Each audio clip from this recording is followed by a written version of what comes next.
Hey, homeschoolers. Today I'm on with Miss Alli from Rocky Mountain Enrichment, and I've asked her to join me so that we can talk about the change in the school finance law that was just passed in Colorado and what that change looks like because she has so much experience supporting families from the enrichment program standpoint. And so she's obviously in favor of supporting, publicly funded homeschool programs. And I want to talk with her so we can get this side, this perspective, and hear how she's been able to do good things with this and how it's been able to help families. So, Alli, thank you for joining me today. If you would just share a little bit about yourself and your program, and then I have questions that we can start working our way through. Yeah, absolutely. Hi, everyone. I am Alli Mahon. I am the owner of Rocky Mountain Enrichment. We are a homeschool enrichment program based on the west side of Old Colorado Springs in Old Colorado City. So in Colorado Springs, we are located there. We service about 150 homeschool students, and we have multiple programs that we offer. We do have a state funded component as well as a self pay option. So we kind of have a little bit for everybody. And something that's kind of unique about us and what we do versus some of the other traditional enrichment programs is we run co op style. So even though we are technically a drop off program, we do have open doors. Families can stay, they can participate in the classroom. We have a dedicated parent lounge if they want to hang out in there, so on and so forth. So we are just really about partnering with families and all of that. Something that we're huge on is building an entire community for the entire families, not just our students. We offer quarterly moms night outs where we can support the moms, and then we offer free childcare with our licensed teachers for the students. We offer a weekly enrichment program. We have a project-based learning program that we offer in our building, as well as a hands-on project-based nature program. That's amazing.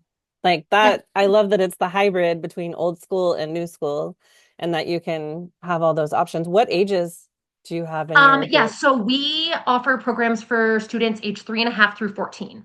So obviously, state funding does not pay for our younger preschool age students, but we just felt that there was a need for our families to offer that because a lot of our homeschool families do have multiple children at multiple ages, and it was able to give that homeschooling parent that break where they could have all of their students in the building or out at nature class together, et cetera, and whatnot. So for those, we offer scholarships and self-pay options. That's great.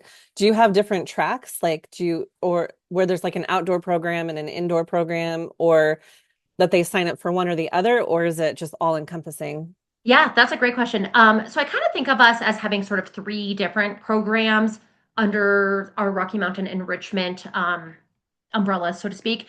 Um, the main program that we have is our project-based learning, STEM-based, hands-on elementary program, and we sort of run like a one-room schoolhouse. We sort of have pre-K through about second, third grade age in that one room, where we have it's actually two rooms that are connected with three teachers, and we sort of run Montessori style. I have a master's in elementary education as well as a Montessori degree. So the children are actively picking their works, their activities, their hands on learning games, things like that. And so they're super engaged in that. And then that allows myself and my teachers to pull each child in a small group and give them lessons at their ability. So it's less like, hey, you're a third grader, let's give you third grade curriculum. It's more like, okay, we're going to play a super fun phonics game, and these are the 4 or 5 kids that are needing the pre-reading skills. So we're going to pull you, whether you are a 3-year-old or you're a 9-year-old, So they're getting the lessons at their ability, so on and so forth. So that's kind of our one program that we have the majority of our students from. And it's very theme based and project based as well. And then upstairs, we have our upper elementary middle school. That program's pretty much 100% project based. Once again, multi age. So that's about fourth grade to eighth grade age in there. And they're doing lots of child led, hands on learning projects. So, for example, we just finished a unit on escape rooms. We created an escape room for the students one week. They got to learn how to do all different problem solving and thinking through things. Then the next week, we went to a professional escape room as a field trip. They got to go solve an escape room, and then they got to interview the owner for an hour on how they created the escape room. Did you start with the end in mind and work backwards? Did you come up with clues and then get the final solution? Then the third thing is my upper elementary, middle school students created their own escape room that then the lower elementary got to come in and solve. So Oh, yeah, so we do lots of fun things like that. And then our third program is our nature program. Nature is 100% outside all year long, so on and so forth. We meet at different locations. I have my nature specialist teachers, et cetera. They meet at different locations once a month. They kind of rotate at different parks and places. Like this week, they're having a lot of creek play and, learning the science behind all of that. Last month, they were at Red Rocks Open Space. And so they're getting to explore different areas in Colorado Springs, and then get to bring their own parents back and show them different trails and things like that. Once again, that's run co-op style as well. Some parents choose to stay. Most tend to drop off, and some pop in and out, whatever is best for both the parent and the child. But that being said, Colleen, we feel that all the programs are really important. So say you are one of our nature families, you still have the opportunity to come into our building and have that project-based learning 4 times a year. Vice versa, my project-based learning students have the opportunity to go to nature class 4 times a year so that they're exposed to both, but they do typically pick one program to be the under. year. They sign up for one day. So say they're a Wednesday student, they're always the Wednesday student. So that gives them the relationships of having the same Wednesday students that they always meet with, the same families, those same connections. But then twice a month, we have 2 additional opportunities for the entire program. So twice a month, we have, so once a month, we have a field trip. We actually tend to have 2 field trips, more of like a lower elementary field trip and an upper elementary field trip, that parents, whether they're a nature parent or a project parent, can choose to come and attend. So maybe they create those relationships with another student that might be on a different day or a different program, but they have that opportunity to come together as a community at both our field trips. And then we do a monthly family connection day where we invite everybody. The family connection days, we just had like a board game and pizza night where the kids brought in their favorite board games. My middle schoolers actually created their own board games from scratch.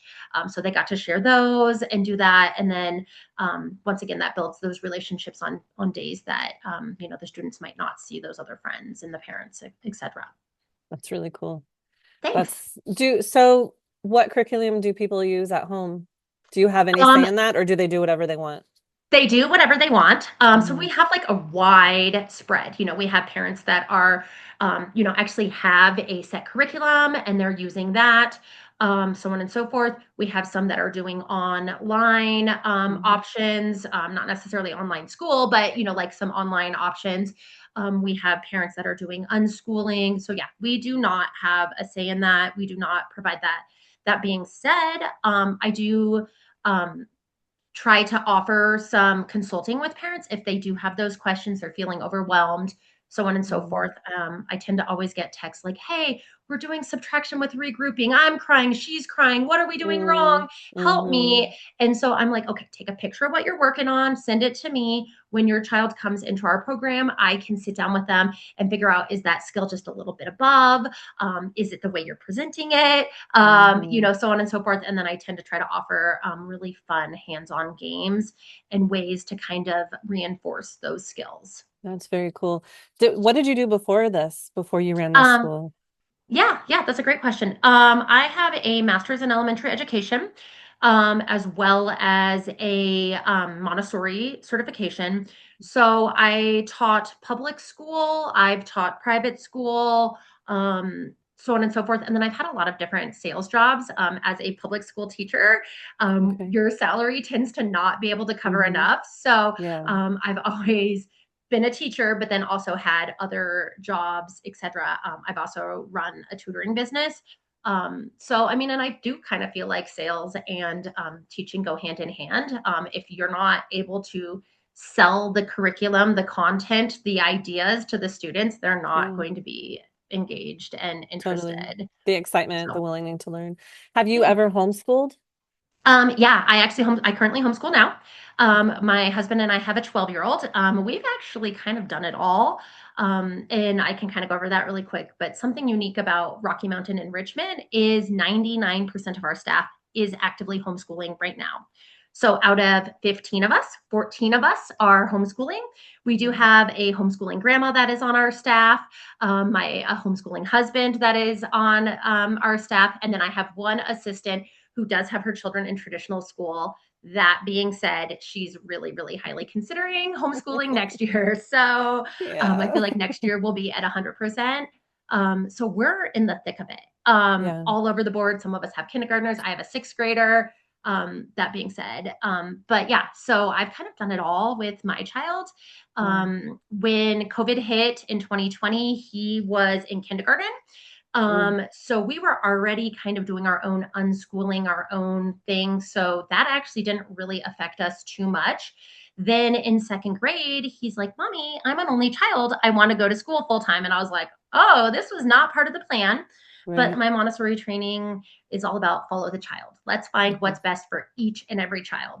Yeah. And it might not be the same thing. And we have lots of parents in our program that might have one child being homeschooled, another child in public school, and whatnot, Mhm. and you find what's best for each of your children.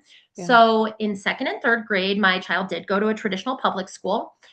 He was very advanced in his learning, and so Sure. he was part of their gifted and talented program, but being pulled 30 minutes a week out of a 40-hour week. He was It's not not getting what he enough. Yeah. needs. Yeah, no. And so then after that, we left that and we went to a specific gifted and talented charter school. Mm. He did one full year of that, very much like traditional school. Mhm. He liked that better. We liked that better because he was getting reading at his ability, math at his ability. So you might have had a fourth grade child and he was getting sixth grade math and fifth grade reading. But it was still traditional school. Mhm. Then we did a year of their hybrid program. So he would just go in the mornings for reading, writing, math from 8 to 12, so on and so forth. And then he would be part of our enrichment program in the afternoons. But this year he decided that he wants to 100% homeschool. Mm. So this school year that we're just finishing, we have done 100% homeschool. So as a mom, I kind of feel like I've done it all. Yeah. Etc. And we're Yeah. loving the freedom of 100% homeschool. Oh, yeah. Yeah, People ask me, how do you deal with that? I'm like, how do you deal with someone giving you your calendar and like telling you when to be and move on bells and like that's too constricting for me. I don't do well with that.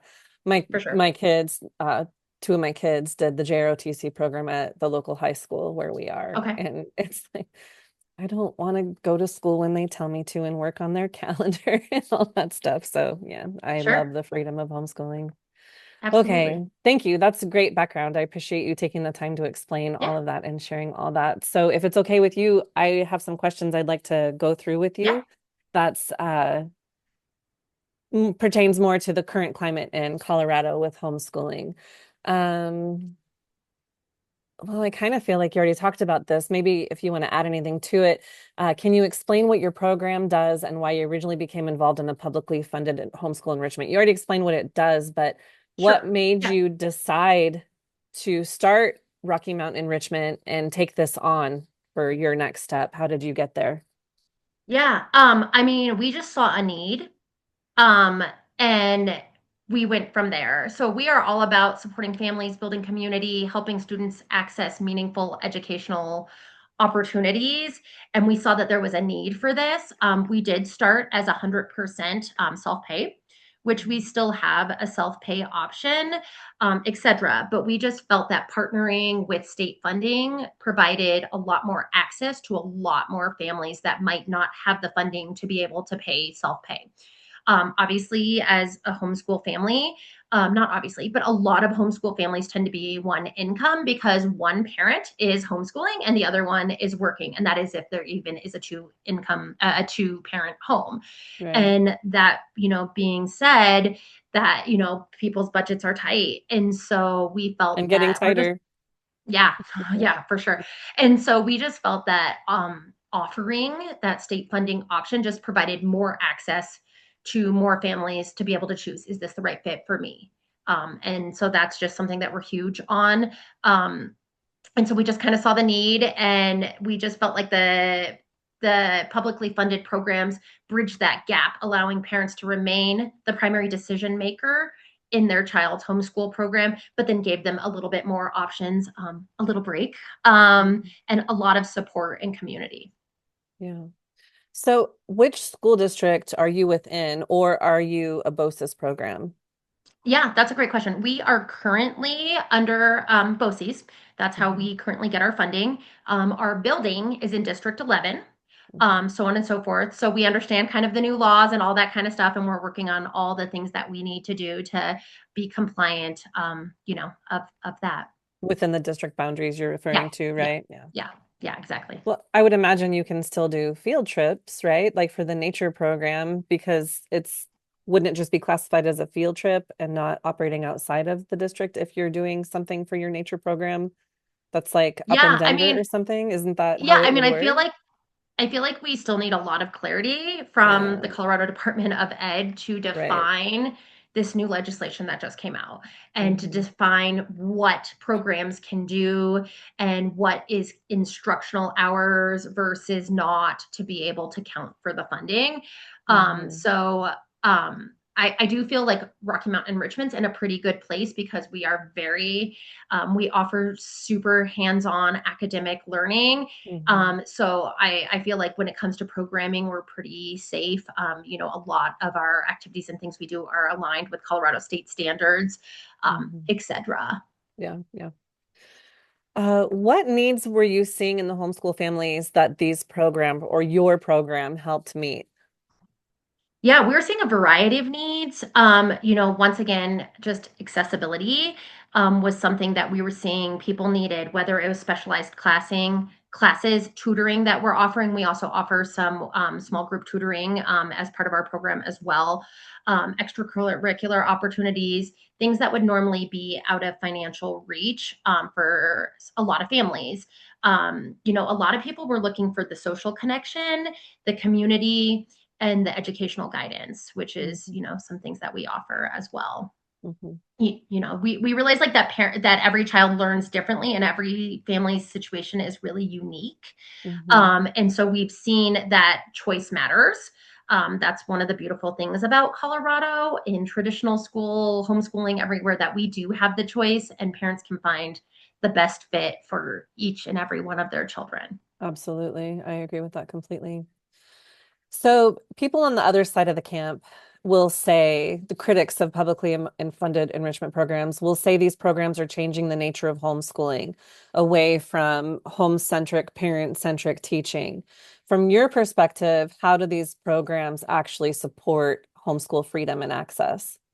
Yeah, no, that's a great question. I understand why some families feel protective of traditional homeschooling, and those things that you mentioned, those freedoms.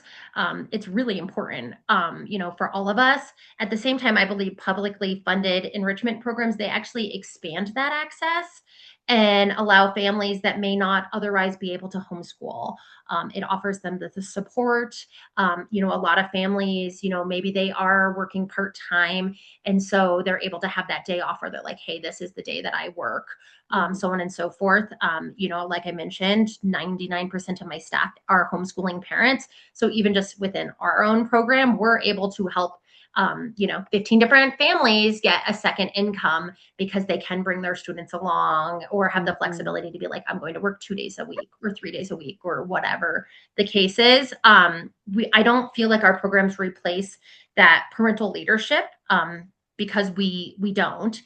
We are just there as a support to offer them support, community, enrichment, things like that. The parents are still intentionally making the decision on their child's educational choice, which I think is really important. Absolutely. Yeah, I've heard people say that they get to tell people once you put your kid into one of these programs, they get to tell you how to homeschool. And I have found that not to be true. I think that maybe there's another argument for enhanced tracking if you use the money and the services, but I really don't believe unless you're signing up intentionally with an academic program, Sure. I have not seen any of the enrichment programs like telling people, parents, what they can and can't not use for curriculum or how to structure their days or anything like that. So, Absolutely. No, yeah. no. We definitely don't, do any of that. If a parent comes to me with questions, concerns, things like that, I'm happy to sit down and have a conversation and share what currently works with my child and my family, what I've seen work with other families. I think a lot of we have a lot of families that come from traditional public school and have found that that's not the best fit. And then now they're trying to break into the homeschool world. They're absolutely overwhelmed by what that means, what that looks like. And, I think the biggest thing that we see is parents trying to do public school at home. And I'm like, no, no, Yes. that's not what homeschooling is Right. about. Like, Mhm. please tell me your kid's not sitting down and doing worksheets all day, like, Yeah. and whatever. And And not so at a when we table have, all day. Yeah. yeah, and when we have those conversations, they're like, "Oh, I get it." I mean, something that's really passionate, especially, having a student, whether your child is above, below, or right where they, should be academically per grade, so on and so Hmm. forth, is that we can give our students individual education at their level and ability. So that's what parents are doing at home, and that's what we're encouraging them to do at home is to help find their child's interest and go from there. And that's what we're doing in our program. We're not like I said, we're not like, hey, you're a third grader, sit down and we're going to do third grade content. It's more like, hey, come on over. We're playing this fun game. Yeah. And, you're going to add those squares. Now, this kid over here is going to multiply and blah, blah, blah. And they're going to play it at their ability. Yeah, that's great. So Yeah. I have a side question for you. Yeah. Maybe you're not comfortable answering this. If you, I don't know if you have yet experienced this. So if you can tell me how you have handled it, or Okay. how do you think you would handle it if you encountered a family where you felt like they were just not doing the job, if they were not taking care of business, if their kids were far behind where they should be, if they were borderline educationally Neglectful. neglectful, you know what I mean? Uh, Have you ever experienced that and how did you handle it? Or if you did experience it, how do you think you would handle that?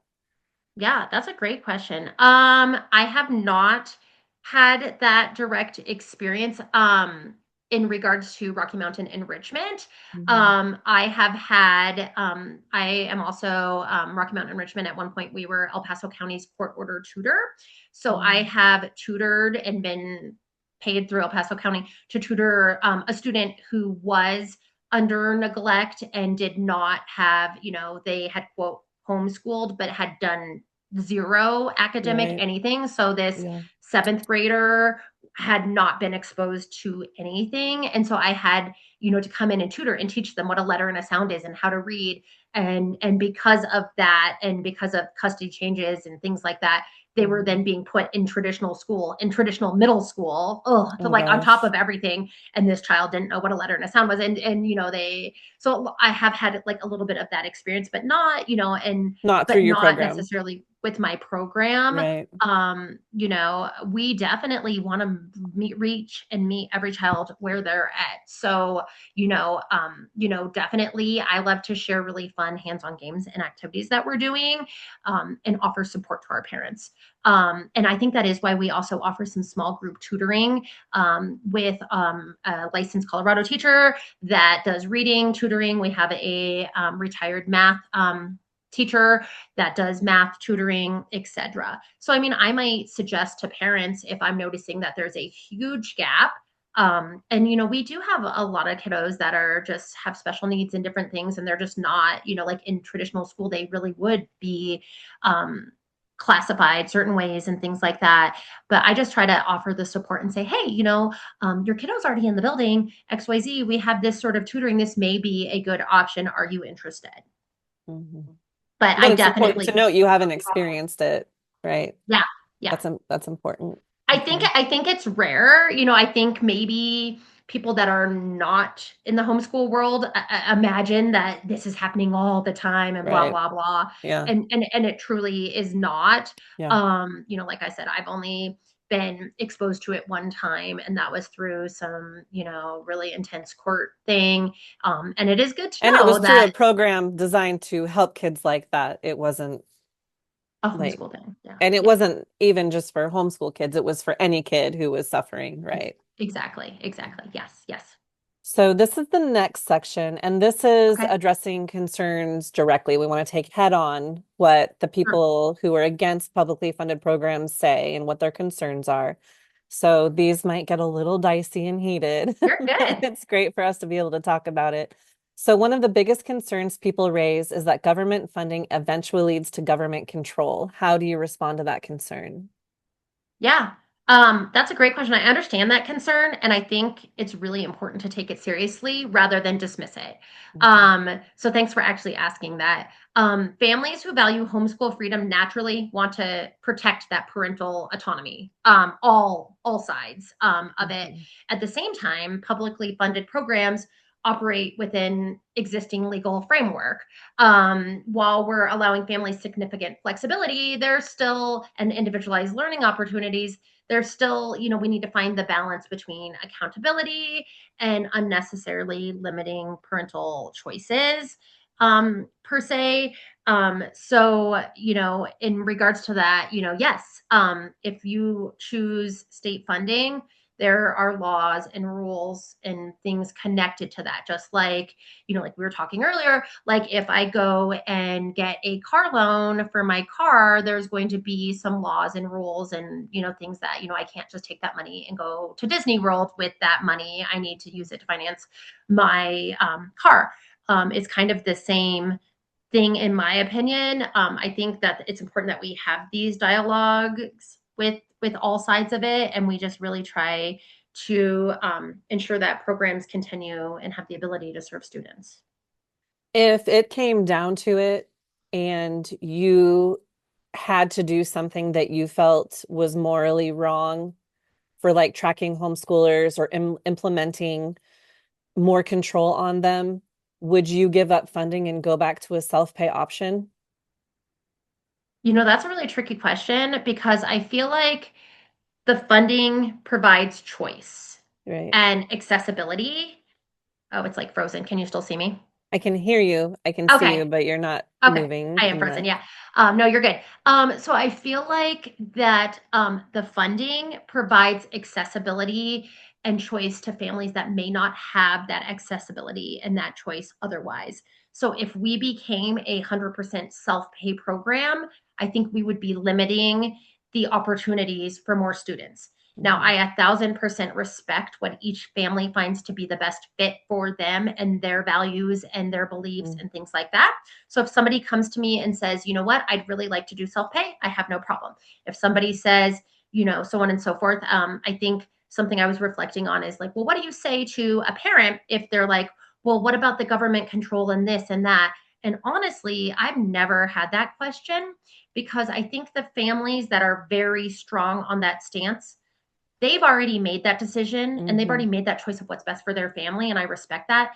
And they're not Mhm. even coming to us in Mhm. regards to enrichment programs because they've already made that choice. Hey, you know what? Our family is going to homeschool without enrichment and they're fine with that. And I'm Yeah, fine with that. Just like I'm fine with some families being okay with traditional school and charter schools and totally. homeschool and, all the options. Well, and there's Um, still lots of private co-ops. Like you can make yeah, your own co-op. There's no one saying anywhere that people can't have enrichment. People just have to decide for themselves what are they willing to do and what are they willing to not do. And what it sounds to me, you're saying, come or go, you have my blessing. Like I still want what's best for your family, right? Like it's, absolutely. yeah, yeah, I mean, that's my general thought with everything, yeah. in regards to our program. When parents come and tour and they ask questions and they're like, well, I want a little bit more structured in this and that and blah, blah, blah. I'm like, you know what? That's amazing. I don't know if we're the right choice for you, but go check out this enrichment program. Right. Or, hey, here's a fantastic public charter school option Hmm. or this or that, so I'm happy to, like, we are not a one size fits all.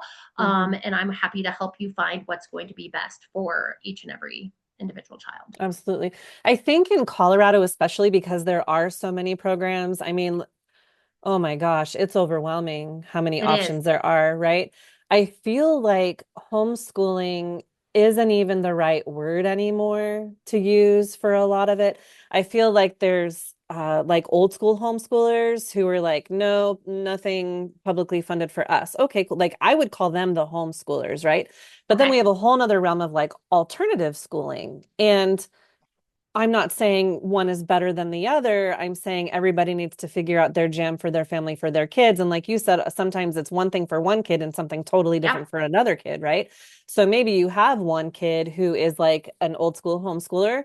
Maybe you have one kid who's like can do unschooling. And maybe you have one kid who needs to be like in a hybrid or who needs to be going through enrichment programs and things like that. I feel like I don't know, maybe like we need to come up with a dictionary of educational terms for Colorado, Yeah. right? Because Yeah. Colorado's unique this way. I don't know of any other states that have the same opportunities for people who are rejecting public education in the traditional Sure. sense. Yeah. Anyway, sorry for the sidebar. That was No, just no, my I thought think about I it. think that's really important, Yeah. to learn. So I mean, I guess to in a short answer, if you were Yeah. like, "Hey, would you 100% reject that funding?" I think I would still like to offer choice and let Right. parents choose what's Yeah. best for them. It actually brings up a point. One of my good friends just moved to a different state and they're homeschooling their children. Their state Hmm. is very much against government Hmm. involvement Right. and they do have funding. But this mom just reached out to me yesterday saying, "Hey, like, okay, we have X amount of dollars, but no one will take this funding." She's like, "I found Mm. so many different programs that would be good fit for my kids, but they're like, nope, we don't want any of this funding money." So, like, on the flip side, that she's like, "Well, we don't have the funding to pay private school for our children, Hmm. and we have this state funding, but no one will take it because they don't want Mm. that." So, in They don't want that to be tied sense, to it. yeah, she's like, "So once again, we're being limited. I just want educational opportunity for accessibility to all kids, not just the ones that can afford it, Right. so on and so forth." That's tough. I was talking to somebody in Florida who supports homeschoolers in Florida recently, and she was telling me with the funding that they have, and people have to basically withdraw their homeschool status, and I don't even know what it's a different status for schooling for Okay. education, and then they can take the funding, and then they can pay out other things, which is what Colorado just made illegal in the recent legislation that passed. Right. That's not happening in Colorado anymore. It is what it is. But what she was telling me is that because people had so much more money, these private programs that were providing services to homeschoolers, they realized they have so much money. Now I can charge more. And so Mm, they increased their costs. And they could pay because they had this money. But then the people over here who were like the old school homeschoolers, or, right. they couldn't afford it. And so They're now priced they've out. been priced out, and it's not fair for everybody strictly on more money being pumped in. So it's interesting. I think too, maybe that was an unfair question for me to ask, because how could you ever answer that without knowing what it is they were saying, right? Like Sure. you have to see what you're working with before you make a decision. So uh, I'll grant you that space too. You want to keep the choice open, but you also like, how can you speak to something you've never seen before? Some homeschoolers believe these programs have brought unwanted government attention and regulation onto the broader homeschool community. What is your perspective on that? It's interesting because when I kind of read through these questions beforehand, I've never really seen it as, I mean, yes, I understand there are people that are not, that are opposed to enrichment, state-funded enrichment programs. Mhm. But honestly, rather than viewing them as opposing sides or opposing, I think there's an opportunity to recognize that all of us pretty much want the same thing. Ultimately, we want families to be able to have the freedom to make the best educational decision for their child or children, Mhm. Yeah. whether that is enrolling in this enrichment program or that enrichment program or this private school or whatnot. I think that's So fair. I think yeah, that's fair.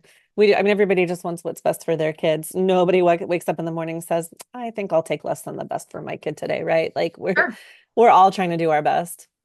Okay. And I'm not thinking, and most of my families are not wanting government control either. In fairness, Right. they're not like, Yeah. yeah, come on, welcome into my home. That's absolutely not what I'm hearing and seeing either. Yeah. I think parents are outweighing the options, the choices, what's best for their family, and realize, yes, if we accept this funding, there are these regulations and rules that go with it. Am I okay Mhm. with that or am I not? And then that's when they ultimately make their decision, etc.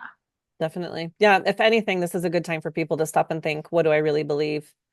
Yeah, Like, what do I really think is going on here? And that's never a bad thing to reanalyze your position on something, right? Like that's always good. yeah. What would you say to families who are worried about filing a notice of intent, being entered into state databases, or future tracking and reporting requirements? Yeah, I mean, I that's a real concern. And I definitely appreciate parents really just being I encourage my families to just be informed, ask questions, carefully evaluate all their different educational options, see what feels right for them and their students, and that there's different pathways and requirements, and yet that there might be oversight, and are they okay with that or are they not okay with that. Once bringing us back to that, point that I kind of had made is that we all ultimately kind of want the same thing, which is freedom to make the best decisions for Mhm. our children. I think it's Um, really important for people to do that self analyzation and consider what is their real position on it, and then just kind of sit with it and listen to your mama gut. I'm so big on mama yes, guts. And I always tell me too. people, your mama gut is never going to leave you astray, like ever. It's always, you always need to listen to your mama gut.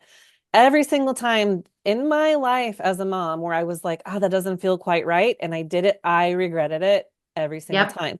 But every time that I followed it, even though if I didn't totally understood it, it always came out right. And it was later I could see, that's what was going on there. Like I'm glad I paid attention. So I just encourage everybody to not rush into any decisions and think about what your gut is telling you about whatever you're doing, whether it's your well, math curriculum you're buying or the enrichment program or the yeah, size of the pencil. Like, I mean, because some kids need fat pencils, you yeah. know what I mean? Like it really applies to everything. And I just feel like families deserve transparent information so that Absolutely. they can make informed decisions on what is best for their families. Hmm. So it's not you against us versus this versus that. It's just kind of like, hey, here is everything. Yes. You need to, like you said, sit on it, trust your gut, figure out what is the best option for and like we even talked about, like not all, it's not one size fits all. So Hmm. I have families where nature programs, some kids are in nature, some are in my building, and some Yeah. have a child in traditional public school, and Yeah. every child is getting what they need at their ability, at their level, and so on and so forth. Yeah. And protecting the family child relationship. Because that's what everything really comes down to, right? Is maintaining Yeah. communication and good relationship with your kids so that you can support them the best and they're open with you, especially as they get older. I think that's really important. Okay, so the next section, this is practical reality for families. Many people say these programs made opportunities possible that they otherwise could not afford, such as therapies, science labs, tutoring, extracurriculars, specialized classes. Can you talk about the real life impact that you've seen on this? Yeah, no, absolutely. I mean, there's so many different levels of this real life impact. I mean, I can talk specifically about my program. The fact that we're able to hire 15 homeschool moms, dad, and grandmas and give those families a second income is huge and life changing It just is. for those parents that are able to homeschool, but then still come and teach 2 days a week, get to still be with their children, so on and so forth, and have those opportunities. So in one way, I mean, and I know that's a very small group of 15 families that that are directly being affected.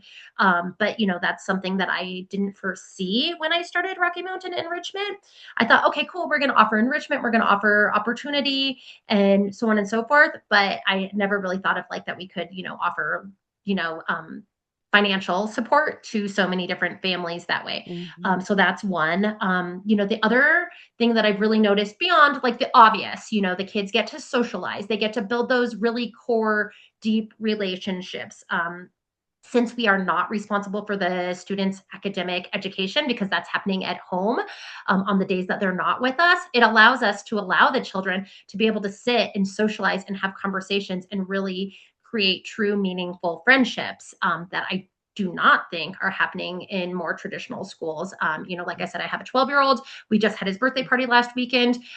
15 of the kids were homeschool students. One was still from his old traditional public Mhm. school. And I was talking to that public school parent, and he's like, man, my kid is still talking about your kid 2 years later because he hasn't been able to make more friends and things like that. And I was like, wow, that's kind of crazy because my child's made a bazillion friends since then and really good Right. core deep connections because we're not like, oh, nope, sorry, it's math time. Sit down and do this. We're like, oh, Right. cool. You guys want to talk about this and whatnot. And, Colorado Springs is amazing because we're very diverse and very politically split and very much Hmm. that. So the kids are able to have those conversations and be like, well, I believe this and I believe that. And this is, opposing, but this is how us as humans can come together and listen and see both sides of the story and things like that. So I've seen kids really be exposed and be able to understand and have really meaningful conversations, etc. But I guess the things that surprised me that I didn't foresee when we started the program is the entire families getting that community, that tribe, that support. Since we do the monthly field trips and we do the monthly family connection days, and since we run co-op style, some of the parents stay throughout the day. I love when I see my mamas and dads and stuff like, oh, we're going camping with this family, and oh, I found my best friend, and that the parents are getting the support that does not happen in traditional school. I mean, I was the Hmm. president of the PTA at this public school, and I tried to go to every activity and be as involved as possible when my child was in public school. And I didn't create those kind of friendships that I'm seeing happen in our Hmm. enrichment program. Definitely. Definitely. Yeah. Yeah, the traditional bell schedule doesn't Yeah. foster Doesn't, the well, I same mean, and my learning and Montessori background, relationships. Yeah. if the child is engaged in this reading or writing, okay, so we just finished Let them a have really, it. Don't interrupt. yeah, we just Yeah. finished this really intense board game unit, and some of them were like super into it. And it's like, okay, well, now we're going on to our cooking activity. And that's fine. But, so and so, if you want to keep working on your board game, you do that. Like, whereas in traditional school, it's like, nope, we got to check the box and say that we moved on to the next topic. And so it's kind of freeing as an educator to know that we can follow the child and give them what they need. Yeah.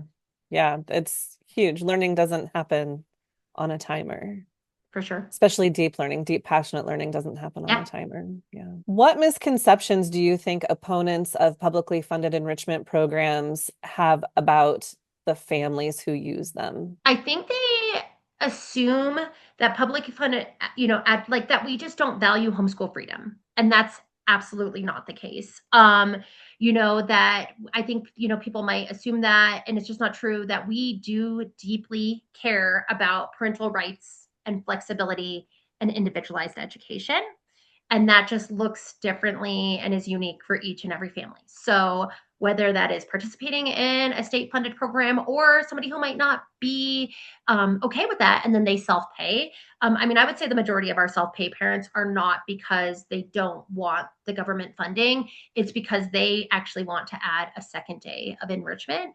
And so Mhm. they'll do one state funded day and then they'll pay for a second day, etc. So they might have one day in nature and one day in our project based learning, etc. But we do, I'm sure we do have some parents that are just like, hey, we'd rather pay and not be connected, and that's fine too.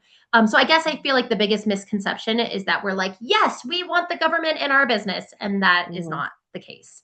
Or We that just you're an want access. advocate for it. I think sometimes they might think that you're like advocating for more restrictions on homeschooling. Yeah, yeah. No, I'm like such a proponent of like what like you said, trust your mommy gut and what's best for you and your family. And I just want to offer more opportunities. And I do feel that the funding offers more opportunities to all families at all financial abilities, etc. The next section is the bill and future implications. So, what concerns you most about SB 26023, the School Funding Act that just passed? Yeah, no, there's definitely a lot of concerns and a lot of misinformation going on right now, and a lot of Mhm. clarity that needs to happen from the Colorado Department Yeah. of Ed to lay out what is instructional hours and what counts and what programs can do and what programs cannot do, and so on and so forth. So I think that's kind of frustrating. But I think my biggest concern is ensuring that families continue to have meaningful educational choices, and policies do not limit those opportunities for students. So that's, my biggest concern, and the biggest implication that could come from that, is that, I understand that they have to have guidelines and restrictions because there was some misuse of funding, etc. And I 1,000% respect that. Just like when, back to the car loan thing, when I take out a car loan, I know that these are the rules and regulations and things that I'm agreeing to. If they give me some ridiculous interest rate that I don't feel is fair, then I have that choice. Do I want to do that or not? Mhm. Etc. So I just really don't like that limiting and getting rid of choice. Yeah. Um, the biggest question I've had with my parents and my families so far is the umbrella school versus the NOI thing. Mhm. It is concerning that my parents are having to make that choice, so on and so Yeah. forth. And I think that's really unfortunate because I don't want anybody to have to be pigeonholed into having to make a choice that might make their family feel uncomfortable or not be the right fit for Yeah. their family.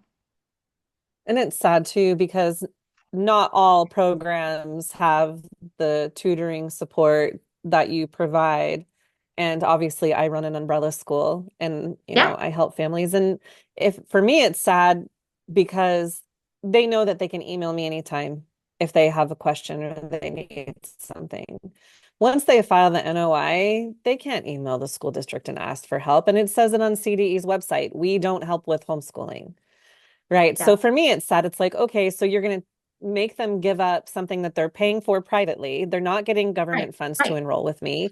And they have to give up the support that they have from me one-on-one that they can reach out to anytime they want in exchange for a program, which I mean, and I have a good opinion of the majority of programs that are out there. I'm not slamming any programs, and maybe they do have help, you know what I mean? And that's good. sure, And so I'm glad that they can at least reach out to them. But it's just sad, and it's not even about the money for me. It's just sad. I started my umbrella school because I never wanted any homeschooler to feel alone. And I yeah, wanted everybody that I worked with to know that they could email me anytime that they wanted and that they always had someone, in their camp to get their back and help them. So, yeah, it's sad. But at the same time, I like fiscal responsibility too. yeah, And if it were anything else, would we be okay? Would we say, sure, government, take my money and don't have checks and balances on what it's being right, spent on and where it's going? So I think that it's really important that everybody in this, no matter where we are, to stay objective and take the emotions out of it and just say, okay, let's look at this logically and what's happening. And you still have the freedom. What I like is that they did not touch the homeschool law. All of our freedoms are still completely intact. Nothing has changed. And when you look exactly. at states like Connecticut and Rhode Island and what they're going through this year, that's a big thing to be thankful for right now. And I'm not minimizing the strain that it puts on families to lose funding, but we need to be objective and logical, and we don't want money to be wasted. We work hard for Yeah. our money and we pay a lot of money in taxes, right? Yeah. I Well, think I it's mean, and I'm fair. hoping that, a lot of the enrichment programs do offer some of that support. I mean, that is one of our key, Mhm. pillars of who we are and what we do, Yeah. so that we are offering, our families the support and, whatnot. And I think also by having a staff of the majority of us being in the thick of it as homeschool parents, we Mhm. can say, yes, I'm a licensed teacher. I might not have to do XYZ or this or that, that other parents, the majority do have to do, etc. But to Mhm. understand and know and be part of that community and be empathetic and be that, I hope that more enrichment Mhm. programs are, because I do get texts and emails and things all hours of the day. And, we have an app and parents are asking and, things like that. And I do Mhm. feel grateful that my parents are coming directly to me and my staff is trained to know how to readdress them to me, Yeah. to ask these questions, and they're not just going off the misinformation that's on social media and Mm. everywhere and things like that. Yeah, there's so much misinformation going on right now. For And I get sure, it, for sure. people's emotions are high, but we need to be careful to speak truth. I mean, and that makes the homeschool community look stupid. Like if you can't even read a bill and make sure that you're giving right information, should you take responsibility Yeah. for educating your kids? Like we need to teach our kids how to do these things objectively too, right? Yeah, yeah. So, I yeah, mean, and that brings up, the fact that our kids are hearing and seeing this, and this is a great conversation, especially it with my older is. children to have and to teach them these real world skills. I mean, that is something that I am, really passionate about, is teaching our students real world skills, Yeah, etc. And letting them learn, like, oh, just because you saw it online doesn't mean it's true. This is how you can filter out and do your own research right. and, read what you need to read. Well, it's really good. Like when we fought bills previously in Denver, my kids were there with me. Sometimes I tried not to take them too much, but Mhm. they learned the process. What does a bill look like? What is a bill? How does it get presented? What does that have to go through to become? When it happens, how you read a bill and to know what's been amended, what's been changed, what's new, what is being taken out, there's a Yeah. lot. There's a lot to it, and you can teach your kids a lot. And for older kids, you can take the bill out and say, "Look, read what it says, please. Like, You let's think, look what yeah, it says." And I wish more parents were doing that right now, is actually reading the bill rather than getting caught living up in in, fear. yeah, Yeah. yeah, you don't need to live in fear. Yeah, absolutely. I mean, and that's once again what I think the beautiful thing about homeschooling is, is bringing our children into real life things, right? We just Absolutely. recently sold a house and bought a house. And I Mm. guarantee that my 12-year-old can teach you, the whole process and understand this and that and, escrow and blah, blah, blah, and all this stuff. Right. And has asked really smart questions because he's like, well, I don't understand. What do you mean? Let me see this contract. And why is this a problem, and whatever. And so it's kind of cool because I think a lot of people have not been, I know when I went to public school, I wasn't, until I became a first time homeowner, I wasn't even exposed to any of Right. what the process is and whatever, whereas my 12-year-old could probably explain it pretty well. Maybe he has a future as a realtor or He a real wants to be estate a preschool attorney. teacher, which Oh, I okay. love because with our program, we really partner our older students up. We do multi-age in Yeah, general because we think that's great. it's super important. The world Yeah, doesn't work and hey, only 11-year-olds are together. So that's why absolutely. we love the multi-age classroom, but it gives them the opportunity to, we have their buddies. I mean, I had another little boy, like so funny. He had his like little elementary buddy and they were supposed to be doing a project together. He goes, oh my gosh, I know what it's like to be a single dad now. I lost my kid and I don't know which one's mine. And blah blah blah, and he's not wanting to do this project. And I'm like, well, here we That's go. Not everyone's fantastic. gonna want to do it. It's so important. I was trying to explain to somebody a couple days ago, somebody that I met, and she was like, "Oh, you've homeschooled. What about socialization?" This is such an old question, the socialization thing, right? And I was like, "How many public schoolers have you met that can talk to adults?" And she was like, Yeah, "Oh," I said, "My kids can talk to children, they can talk to adults, they can talk to their own age, they can talk to middle schoolers. It doesn't matter. Homeschool kids interact in the real world and they talk to real people having real conversations. And it's the least of what people should be concerned about when it comes to exactly, homeschooling. I mean, exactly. yeah, Yeah, and they have that time to have those real meaningful relationships that yeah, unfortunately when you're in 40 hours of traditional school is not an option because they're trying to cram down so much in such a short amount of time, et cetera, that the kids aren't given yeah, the there's checking freedom to build. boxes. Yeah, Yeah. I don't like checking boxes. Okay, oh, wait, do you think any of the provisions in this bill go too far? I mean, I think that's a reasonable conversation to be had where the balance should be between accountability and transparency and preserving family autonomy. Mhm. My hope is that the lawmakers listen carefully to the families across the spectrum and they don't create unnecessary boundaries, barriers, or confusion. Mhm. Etc. I think homeschooling is already kind of, especially for new homeschooling families, is already a pretty overwhelming idea, especially if they're taking their kids out of traditional school and going into the homeschool world, or maybe, my kindergarten parents that are just like, Oh, what is this? What is this? Whatnot. And so um, I I I just really hope that they're listening to what we're saying, so on and so forth. I understand where they're coming from, and I think ultimately they do want to have the accountability and have, I think they, might want to have, our, just the same things that we want, that our kids to have opportunities, but they're, adding, some restrictions and things like that. I mhm. wish so many choices weren't being taken away, because I'm a huge proponent for choice and let people pick what's right for them. When you're talking about that, what are you referring to in this bill that takes away the choice that you feel should? Um, I mean, off the top of my head, I think, the fact that families are being put in a place where they might have to choose between an enrichment program and an umbrella program is Oh, something that, you know, um, etc. I think, the geographical component of the bill, where your district needs to be where your building is, so on and so forth, that kind of logically makes sense. I know there was some misuse and funding was going all over the place and stuff like that, and it was mm, harder to be accountable. hmm. That's obviously I really, really hope school choice stays a choice for homeschools, just like homeschoolers, just like it does for traditional Right. parents. I mean, I love that about Colorado, that if I chose to drive my child, I mean, I have parents that come all the way from Pueblo that come to Colorado Springs, and I have parents from Denver that choose to be part of our Hmm. program, and they are part of that. They are not within my district boundaries, etc., but they have found what they feel is the right fit for their children, and I just really hope that doesn't get taken away, the school choice component for Yeah. families. I don't think it will for this bill. I think in the future it might, but I don't, I th it's pretty clear in this legislation that it's just Yeah. it has to operate within it. So I feel like that's still safe It's right more about now. the building's location and not the family's location. Right. Yeah, Yeah, yeah. yeah.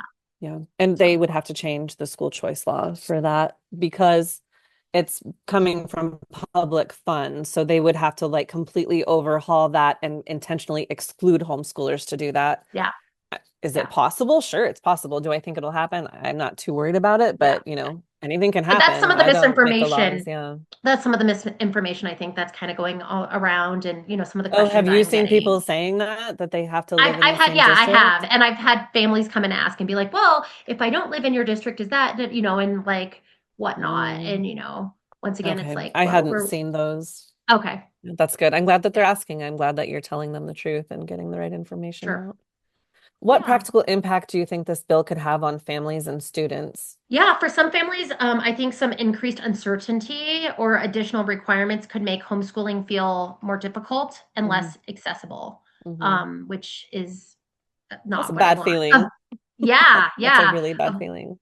it is, and it's especially important for families already navigating financial stuff, medical stuff, learning challenges. I mean, everybody.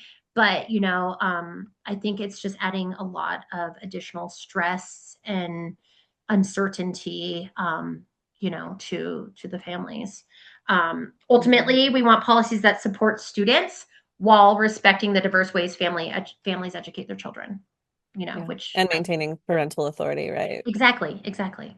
Yeah, yeah, Do you think compromise is possible between concerns about homeschool freedom and concerns about public accountability? yeah. I do. I believe that compromise is possible when conversations are rooted in respect rather than fear, Mhm. um, and not creating division. I think most people genuinely, all sides genuinely care about children and their educational quality. And that the challenge is just finding that solution that preserves the parental choice while addressing the accountability choice, if you choose to use state funding. Mhm. Yeah. Yeah. Okay. These are questions that I'm going to ask you and the other person that I'm interviewing who is opposed to the use of these programs and funds for publicly funded programs.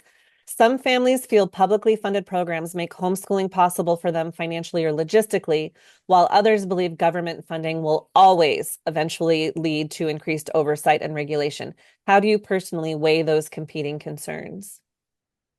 Yeah, ultimately back to that, like, trust your gut, know the research, figure out what's best for your family, so on and so forth. The majority of my families, it feels like they see the benefit of the programs and the enrichment and so on and so forth. And they're okay knowing that there might be a little bit of oversight or, so on and so forth.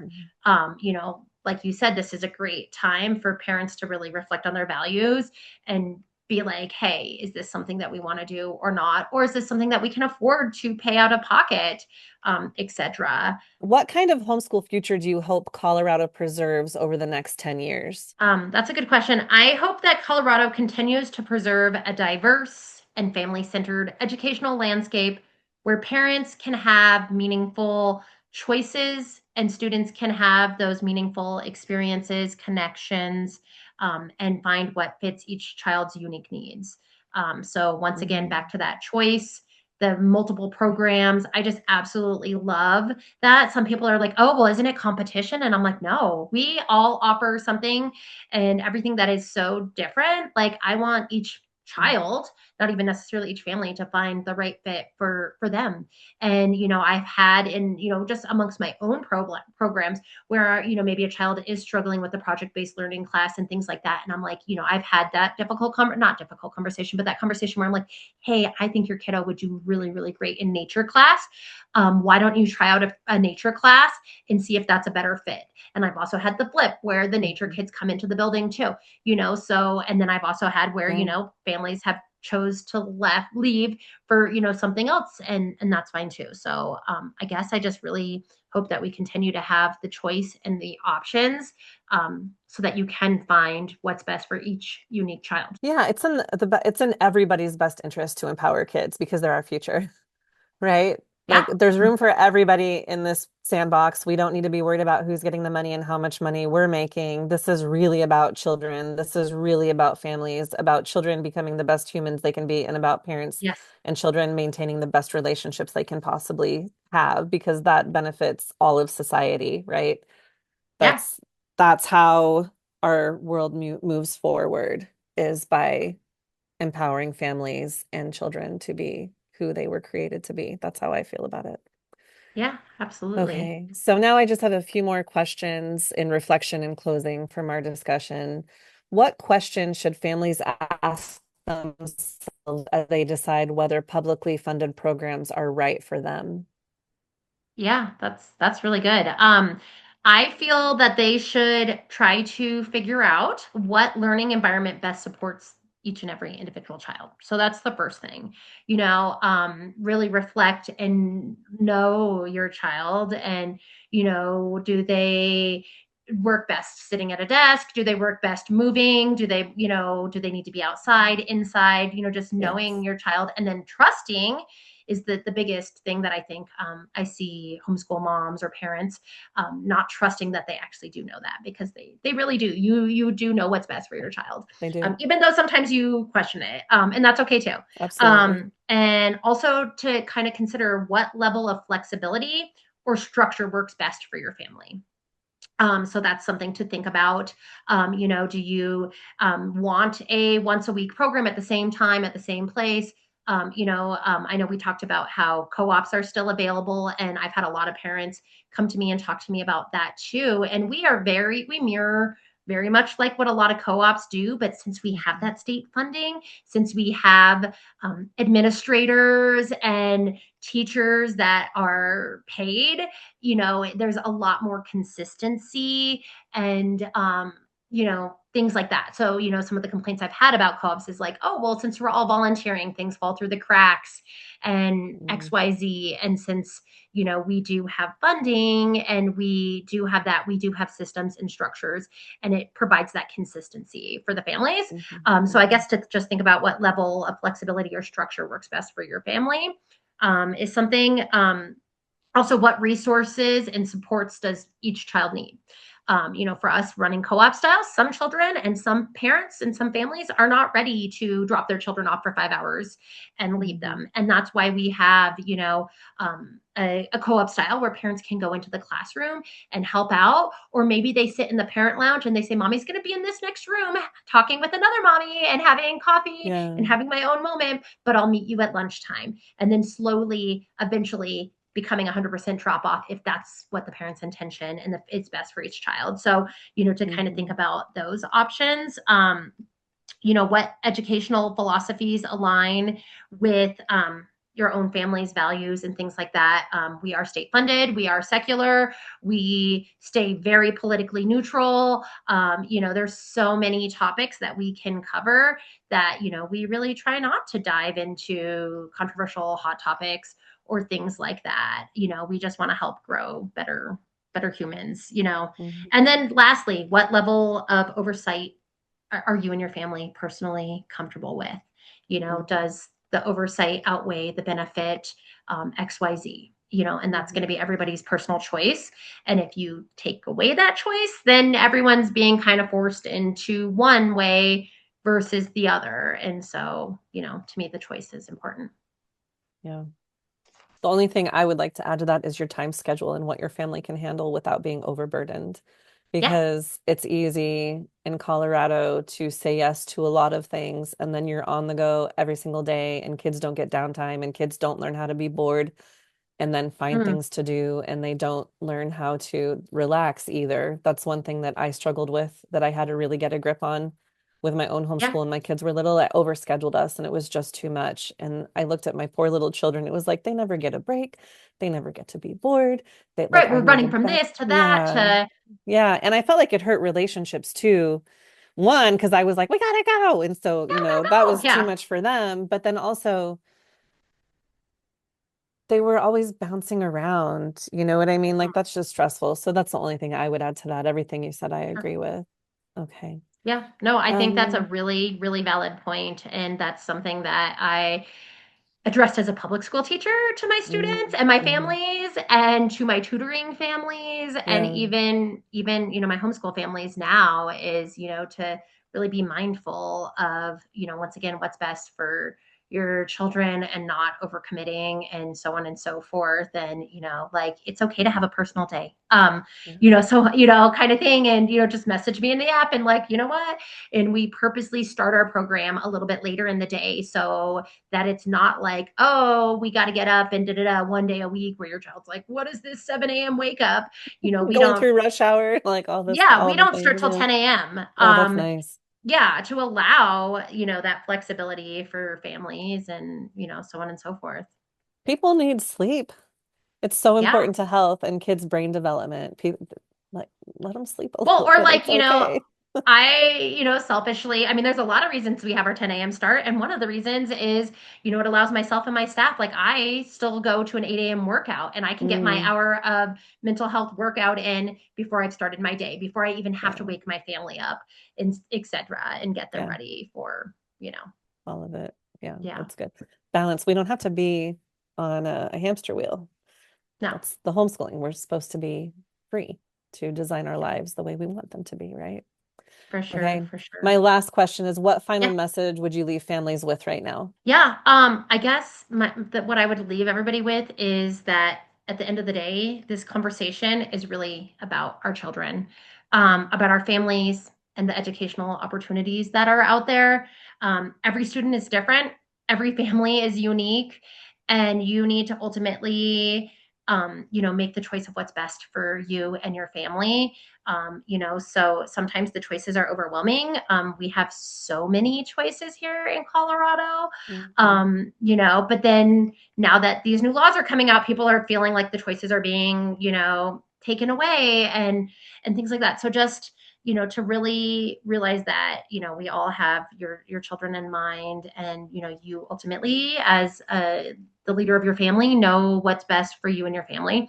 I also remind people that like you're not married to this decision Mhm. of homeschooling or public Right. schooling or whatever. I, as a mom, have done all three: all day traditional school, half day homeschool hybrid, and 100% homeschool, just in my child's 12 years, and whatever. And even when I've talked to my family about it, we're like, look, we're committing to this for 4 or 5 months, because 1 month is not long enough to get in the flow of things.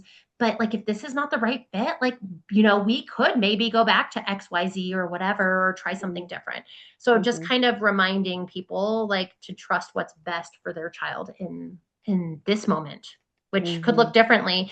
I had parents come to me and being like, "Oh, we have to go back to public school because I have to get a second job and this and that and whatnot." And it's hard when they're forced into a decision that they know is not best for their child. But then there's Mhm. also like, well, I think my kid actually would do better in traditional school and not have me as their teacher and whatever. Like, it's like no shame, no guilt, no anything. It's like, you do what's best for you. Yeah. Yeah, it's like it's this dichotomy where it's not as critical as people think it is because there is flexibility, but at the same time, this is a really big deal because it's your kid's education, Yeah, right? Like you need to take this very that's seriously. true. You need to be very intentional about this and you need to not play games with it because, I mean, really, it matters. Time matters. Every day matters. Kids can, fall behind. Kids can That's true. get bored. Kids can get distracted, kids can have problems like if you're not really staying on top of it, taking seriously. At the same time, you have flexibility and you're empowered where you can switch things up. You can change your mind. You can try things and test water. You just really have to be in tune with your children and your family. And you have to listen to your mama gut all the time. And when it tells you there's something going on, you need to stop and listen to it and really consider it, not like, just keep going along with something if it doesn't feel right. And not Sure. that every time something doesn't feel right, does it also mean that something needs to change? Sometimes Right. you just need to like tweak something and present something differently or eliminate some of the lessons that maybe aren't needed and focus on the things that are needed or slow it down or speed up. Like there's so much. It's hard to be homeschooled. There's a lot that goes into it. So take it really seriously, but at the same time, lighten up, right? Like Yeah, it's a it's balance, this man, tension we have to live in. It's a lot.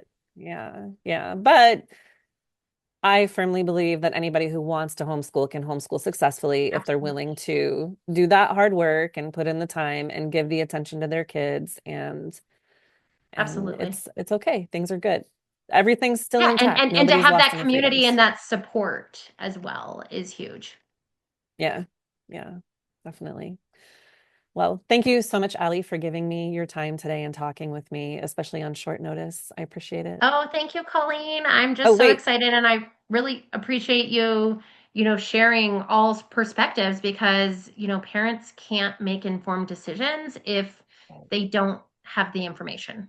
And Right. so, and trust me, I'm not saying I'm the end all be all of what state funding means and whatever. I only Sure. know what I know about my program, etc. Yeah. And for us, just offering more opportunity and choices to parents and to families. So if people want to get in touch with you, how do they connect with you? Yeah, that's a great question. They can go to our website, RockyMountainEnrichment.com. And there's lots of information on there, all the different programs we offer, as well as free trials. I could sit here and tell you how great and magical my program is, um, and whatnot. But if your child comes in and does a 5-hour trial, you'll know if it's the right fit or not. And that's what I tell Mhm. most parents is just come in and do a trial, because you can observe, they can actually be part of a traditional day in our program, and then you'll figure out, is this the right fit or not?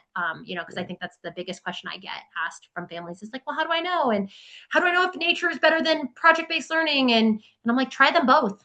And so they can do that Mm. by reaching out on our website, or find us on Facebook or anywhere like that. And you're Thank Allie you. Dawn on Facebook I am. Yep. with I'm no Allie Dawn E, on right? Facebook. Alli Dawn. Yep, yep, yep. Don's my middle name. All right. And so yeah, so that's where we are on Facebook. And we also have Rocky Mountain Enrichment, a business page. And then we have a private family group on Facebook where families can share and connect and, hey, I'm having a play date here and there and whatever, and just continue building that community. And that. But yeah, if they're But interested that's in like only for learning. enrolled families, right? Correct. Yep. That's Yeah. for my families that are part of our program. And then, but yeah, on our website, it has tons of information. Perfect. Thank you, Allie. All right. Have a great day. Bye.